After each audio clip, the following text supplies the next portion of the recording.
you know, I can't believe we visited so many times. I've never asked you, is there a special meaning to your name, to RuPaul? Well, you know, my mother gave me that. It's my real name. My mother gave me that name. She and my father were from Louisiana.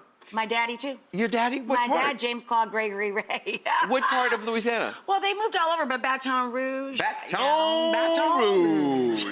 Well, that's near where my mother was from. She was near St. Martinville, which is near the Bayou Teche, and her background is Creole, French. So the roux part of my name has to do with the roux. It's not spelled the same way, but the roux of a gumbo. Right, to make the gumbo. Yeah, yeah. So that's what and so I always tell kids, if you're getting into show business, don't use your real name because your real name ends up on all legal papers. That's right. And people go, oh, look, oh, so-and-so coming to, oh, so-and-so, Miss RuPaul's coming to the gynecologist.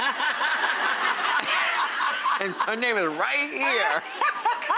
You know, so I should have used a different, but my mother, she's People pregnant. think my name's made up. It's not, just because it rhymes, Rachael Ray. My dad is Jimmy Claude Gregory Ray. My mom is Providencia Scuderi.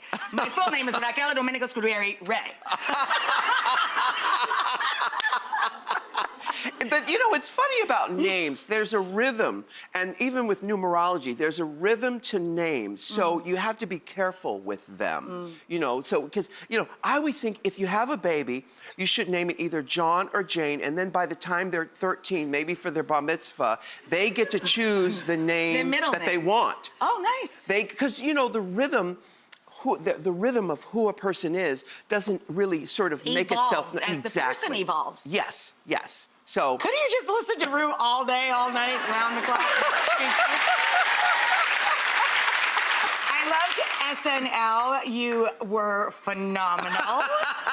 I was telling Ru backstage, I made so many people watch the taped package with you and Pete Davidson. And Pete Davidson, yeah. Hilarious. It was so much fun. Do you ever get nervous, like in a situation like that, where it's live and there's cue cards, or do you just embrace that challenge? No, you know, this is the thing. I've been doing this for a long, long time. You know, I do this thing wherever I go on stage, I think about my mother's living room. When I was a kid, I used to perform for her to make her happy, whatever. So I think, okay, Ru, you're about to go out into Mama's living room, because she loved everything I did. I was terrible. I was awful. But she loved everything I did. So I tricked my brain into thinking, you know. Just in Mama's living room. I'm in Mama's living room. What's the worst that could happen? Right. And really. And it makes you fearless, doesn't it? It makes you fearless. And just also, the truth is. It's very true. That is true for everyone. Even if you're not in show business, that's true for everything and everyone. If you're not afraid of who you were or where you come from, you can be fearless about where you try to go. That's absolutely right. But you know what's weird about that is that a lot of people, and I find this out on Drag Race, a lot of the kids get really nervous and really scared. I realize that there's an addiction to the fear. That people. So if you want to move forward in your life, you have to honestly ask yourself, am I have a thing for the conflama? Conflama is a portmanteau. It's a mashup of conflict and drama, so we say conflama. Conflama. Yeah.